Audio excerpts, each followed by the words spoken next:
Hey, welcome back to another episode of the Seven Figure Music School podcast. I'm very excited for this episode today. In the last year and a half, we have only done 2 5 for 5 episodes. One of them was in March of this year, and then the previous one to that was in January of the previous year. So we went 15 months without one. And we're getting back into the habit, Nate, because we have brought on 2 guests today that I have really wanted to have on the podcast for a long time. They are former clients of mine, or I guess you could say kind of no one's ever a former client because you always have that relationship. But we had an active period of working about a year to 2 ago, I think. But yeah, I'm very excited to talk with Kate and Rebecca here today of Monkey Bar Music. So welcome, Kate and Rebecca. Thank you so much for having us. We're so excited to be here. Yeah. You're welcome.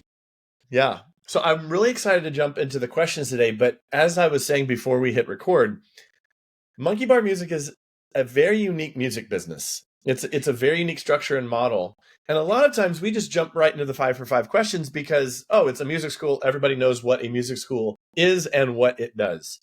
But I think we actually, for this 5 for 5, have to take at least a minute or two to talk about Monkey Bar because honestly, and I say this with no sense of exaggeration, there isn't another business quite like in our industry. There's not another business that's quite like Monkey Bar Music. So, Kate, Rebecca, take the reins here. Maybe give us the 1 to 2 minute version. I know we're going to do another episode in the near future where we really get into your model and the inspiration for that. But explain to us what Monkey Bar Music is.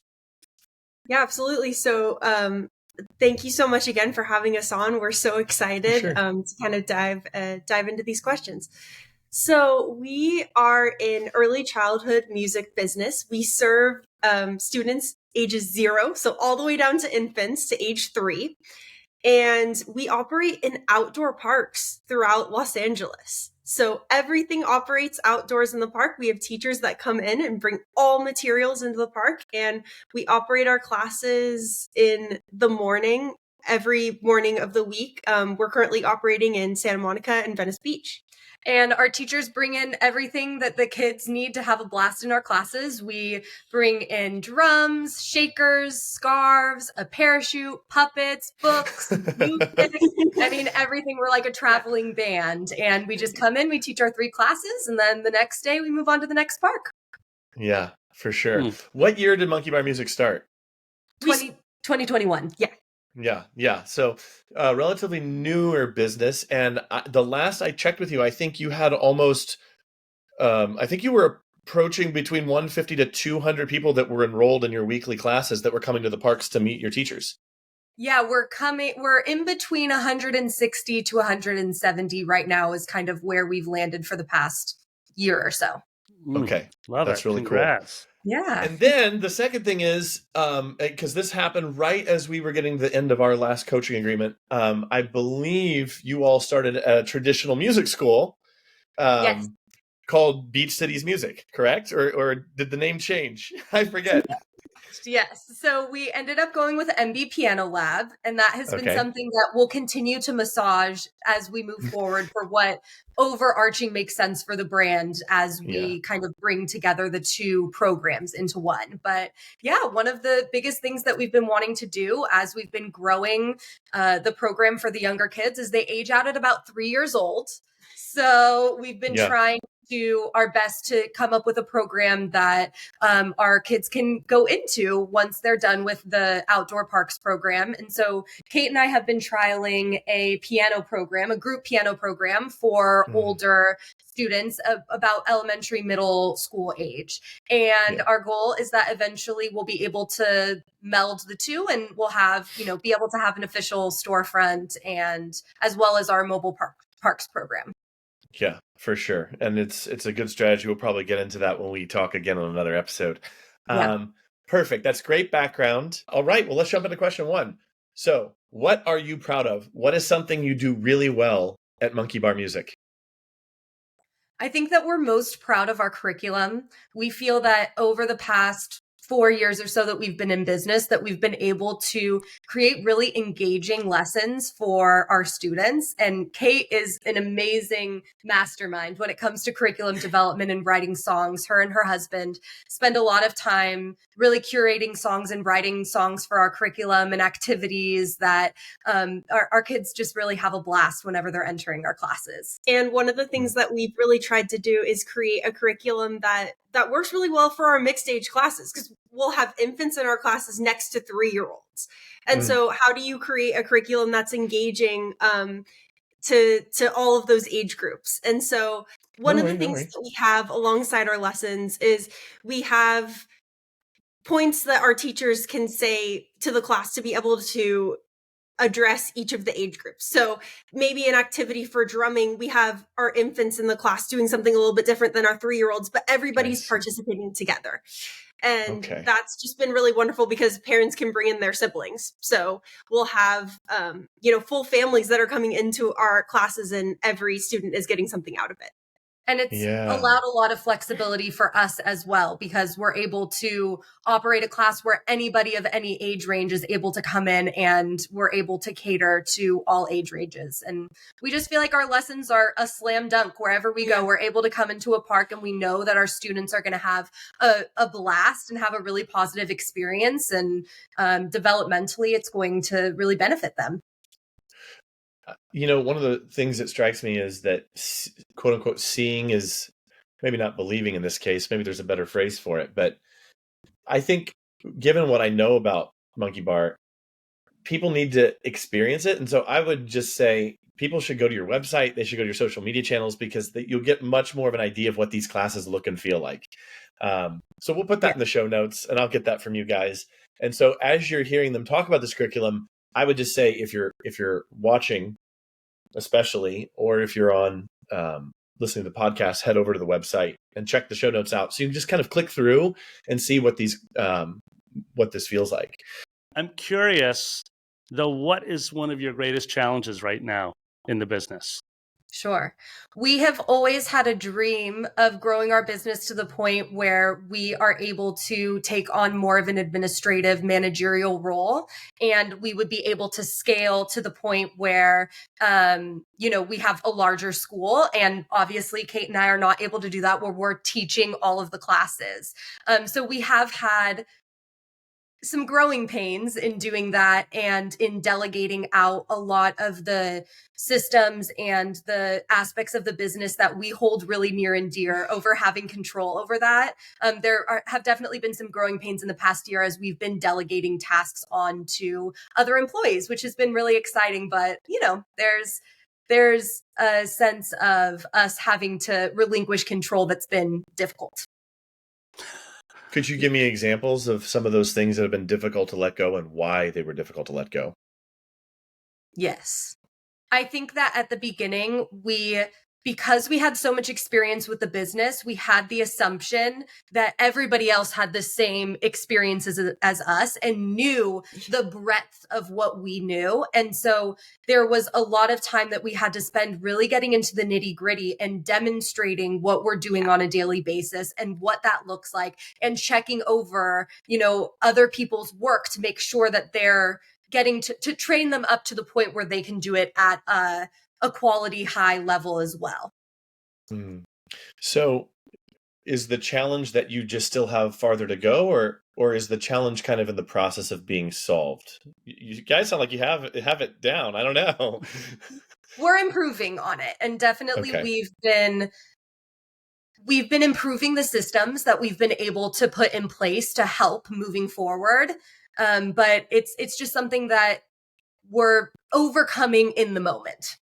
We're going to be hiring some employees moving into the fall, and part of what we're doing is we're delegating the teacher training process further out. So it's just something that we're constantly mindful of, and we're experiencing kind of for the first time. So it's definitely just been a challenge trying to navigate the process and figure out the best way to be able to offload some of these tasks.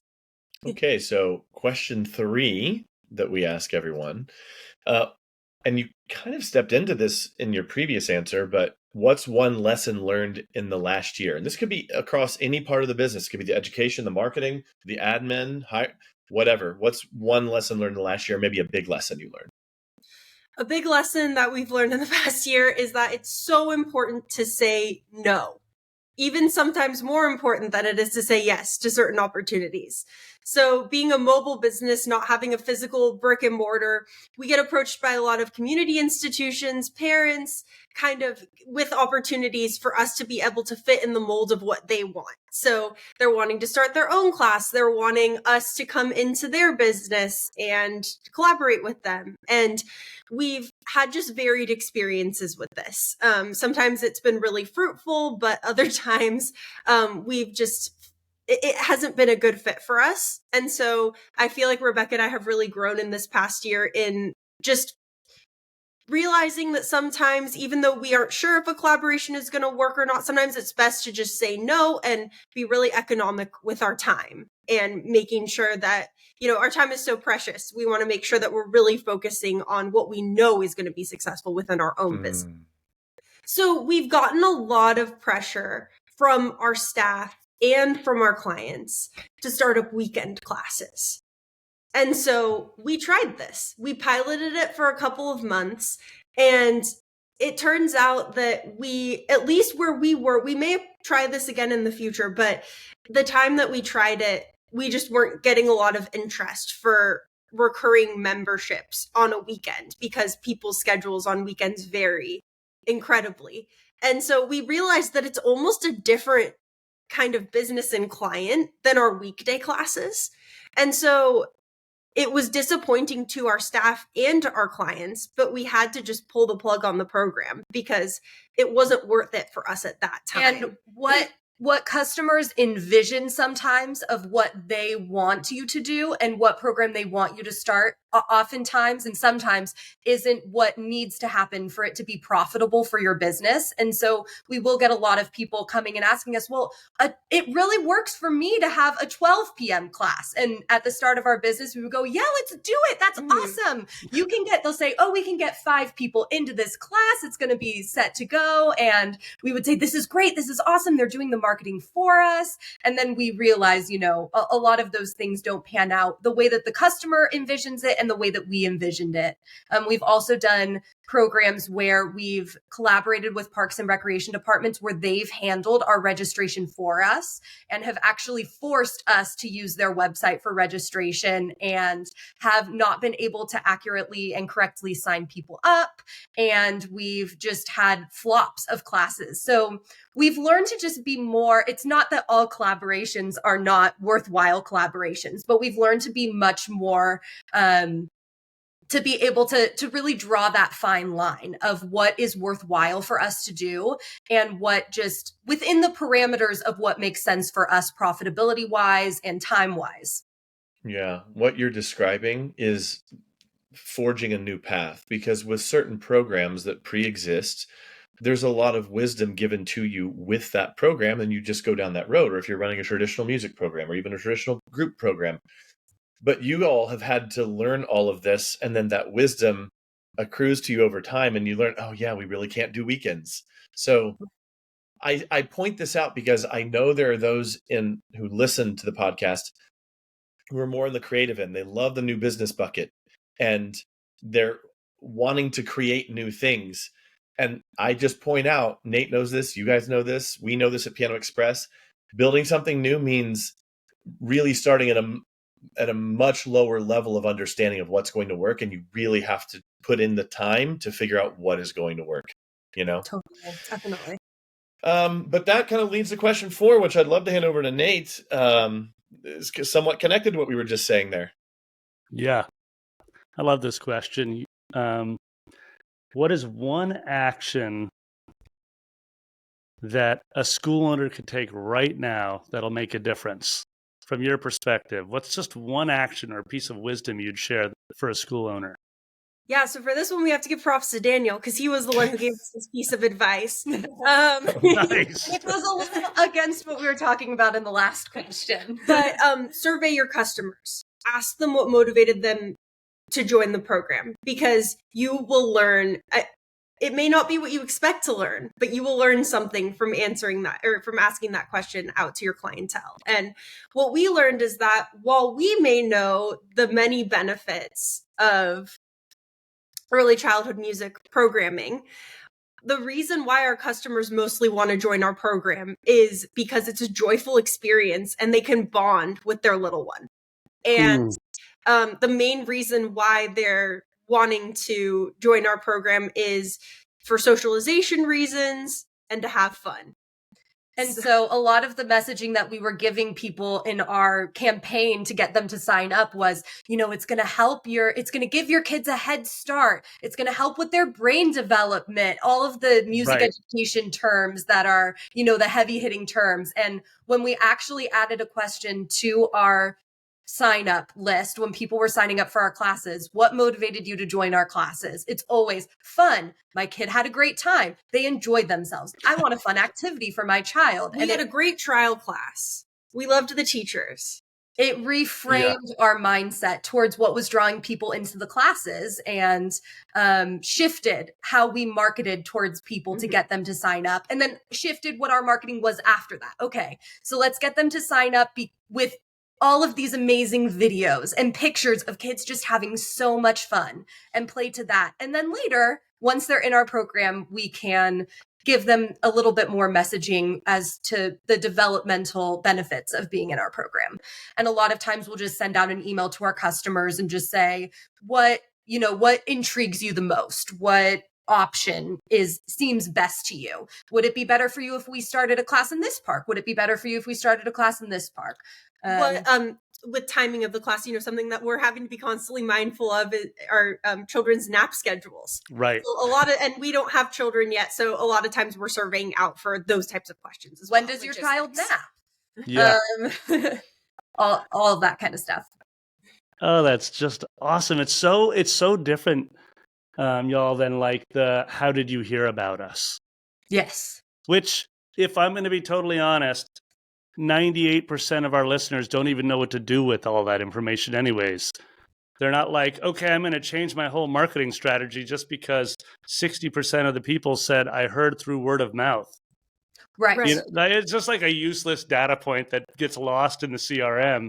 Yes. But this is fascinating because you've got a narrative and you're listening and reading and you're requiring them to actually type their story in. And it was overwhelming. I mean, there was nothing in there about how it benefited their child with their brain development. I mean, it was overwhelming. My kid just had a great time in their trial, which also is, a huge reason that we can talk about later of how we're getting people in is we give them an opportunity to do a trial class. So it sells them. But there was never any of our messaging that we were doing. None of it was reflected back in what the parents were saying to us. What's interesting is here is Daniel on the pod who did actually share that advice. Yes. So I'm curious, Daniel, any thoughts on the survey question before we go to our final 5 for 5?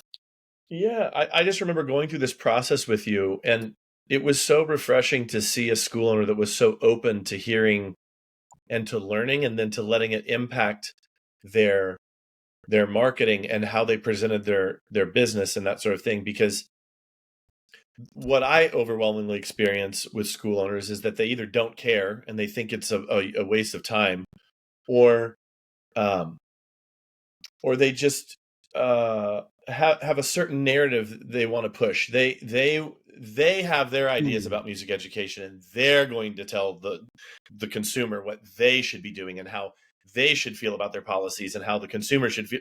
And so it's a very me focused thing. And I think there's this polarity that needs to happen. You both need to be a good business owner needs to be very strong in their mission and vision. Like we just did this whole series on culture that we wrapped up, and getting clear in your mission and purpose and values and what you're going to do. And at the same time, you have to be very, very sensitive to the person that you're wanting to serve, because you have to listen to them so you know even how to present it to them. And I think you guys did that really, really well. And I enjoyed going through that process with you. So yeah, that's all I'll say. Nice. Final question, Daniel. What do we got? Yeah. And this could be anything. This doesn't even have to be about your job. But what's one thing you've done for yourself personally in the past year that has brought you more joy as a music school owner or a music business owner? And I think we're going to have to ask you separately since there's two of you. I'm sure you all have separate answers. It is separate, but it's also joined together as well. I love it. So both Kate and I have always had a safety net in our lives to help us to be able to have some more liberties with the business. So we've always run this business part-time. So we've always taught other gigs outside to be able to make a steady paycheck, to take more risks with Monkey Bar Music. And both of us have made the decision going into the summer and the fall of this year that we are quitting all of our other jobs and we are going full time and just going all in on the business. And that it brings us a lot of joy and it brings us a lot of calm and excitement towards focusing all of our time and energy onto something that is our own, where we'll be able to really see the fruits of our labor from an owner's perspective. So we had our last, we were both working part-time in an elementary school, and we had our last class last Thursday. So we're officially done. We've cut everything else off, and we're really excited for this new chapter. That's incredible. Yeah. That's amazing, y'all. They're all in. There's a sense of fear that comes along with it, right? Because you're taking a risk, but it's a leap of faith. It got to the point where Kate and I were, we'd have something that would come up and we'd have to schedule it into the calendar. Okay, we can handle this 2 Fridays from now because we're so busy and we have so many things going on that we weren't able to put the dedication and time that we wanted to put into the business and that the business is really asking for at this time. And we, our employees are all in on our business. They're constantly representing our business so positively, and we want to be able to be there for them and give all of ourselves to it as well so that it can grow to where we want it to be.